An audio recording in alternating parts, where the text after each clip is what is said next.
So today we check this question named Exchange Seats.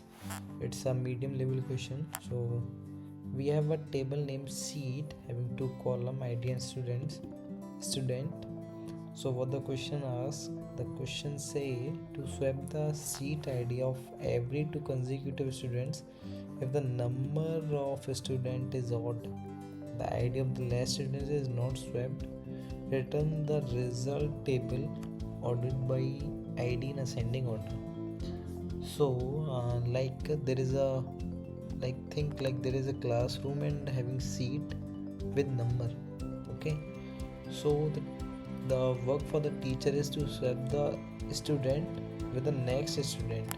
Okay, we have this ID 1, and if the ID we have odd 5 1 2 3 4 5, we have to swap 1 with 2, 3 with 4, and rest 5 same, because it is a odd number and there is no mate for this. Okay, so we have to check how to solve this. We think very basic thing comes in our mind, if it is odd, then change it with the even. So something like case, we have to follow some case. Okay, so the first thing is clear that we have to use if the row, this row is divided by 2, if it is equal to 0, then swap with -1. If not, then swap with +1. So check करते हैं कि कैसे. We have two things, two column, ID and student. Either we work on ID or students. So we check the normal solution for the first, select ID, and as I told you that we see there is some case. If the row divided by 2, then ID +1, यानी कि उसको swap कर दो अगली से. If वो odd है, और ऑड और इवन कैसे चेक होगा, डिवाइडेड बाई 2 करके. तो पहली चीज़ समझ में आई, तो वही अप्लाई करते हैं पहले.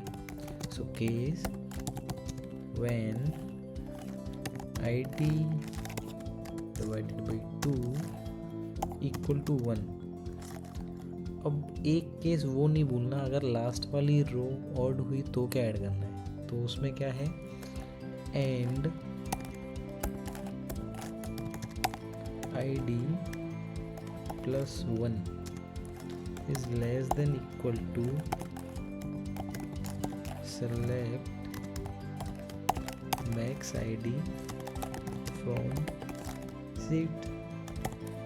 तो यहाँ पे क्या किया हमने, अगर ID divided by 2 equal to 1 है तो ID +1 करो, ग्रेटर देन इक्वल टू होनी चाहिए मैक्स ID से.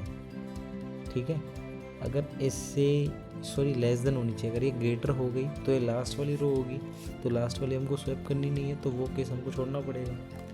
तो यहाँ तक समझ में आया. तो देन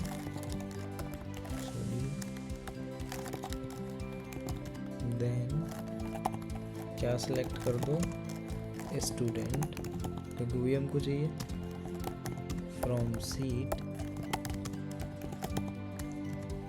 वेयर, कहाँ से कर दो, जहाँ पे हमारी ID +1 हो. ठीक है, यह है समझ में. अब दूसरा केस क्या है, जब वो इक्वल टू 0 हो, तो when ID equal to 0, then क्या करके लाओ, सेम सेलेक्ट करके लाओ, STUDENT student from seat where ID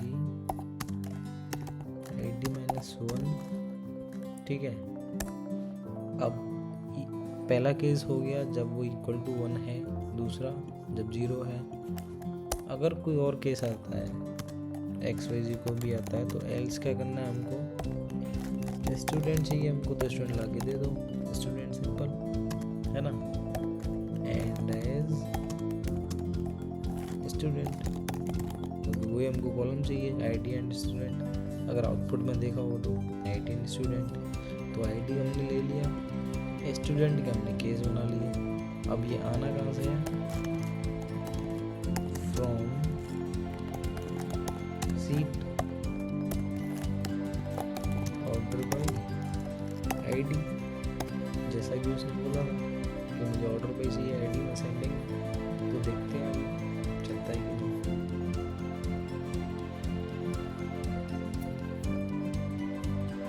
चला तो है लेकिन नल आया है।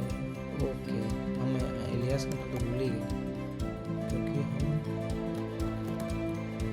इसको चेक करा रहे हैं ना। तो अभी यहाँ से तो वो सीट से लाएगा, ये लाएगा इस वाली सीट से, यानी कि दो टेबल बन गई, एक जहाँ से वो चेक कर रहा है मैक्स आईडी और एक जो प्रेजेंट है। ठीक है,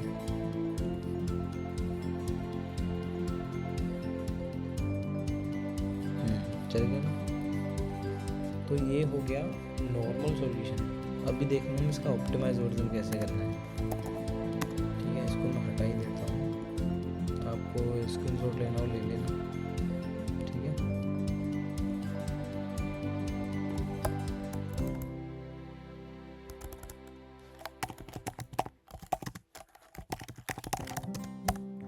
तो ऑप्टिमाइज बहुत ही सिंपल है। इसमें हमको, अब देखो पहले आपको समझना खुद ही आ जाएगा, या आपने नॉर्मल कर लिया तो ऑप्टिमाइज आ ही जाएगा।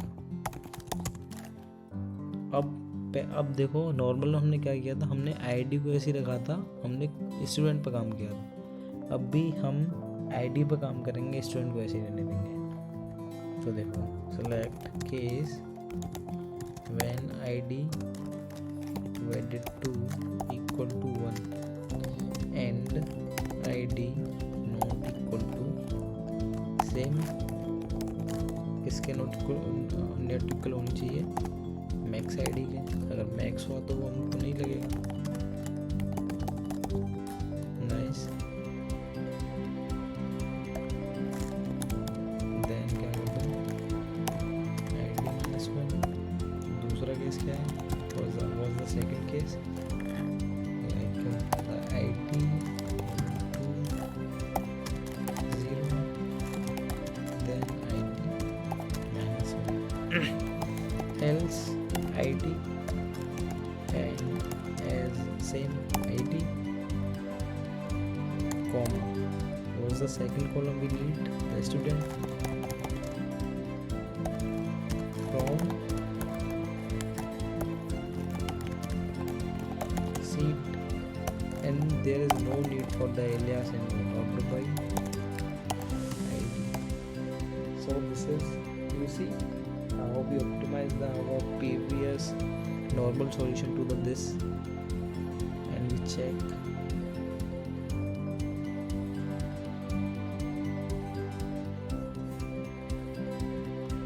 Okay, so the issue is like we use -1 in both cases.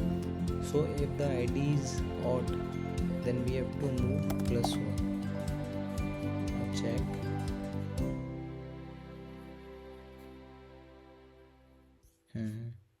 See, so I provide you both the solution, like normal and optimize.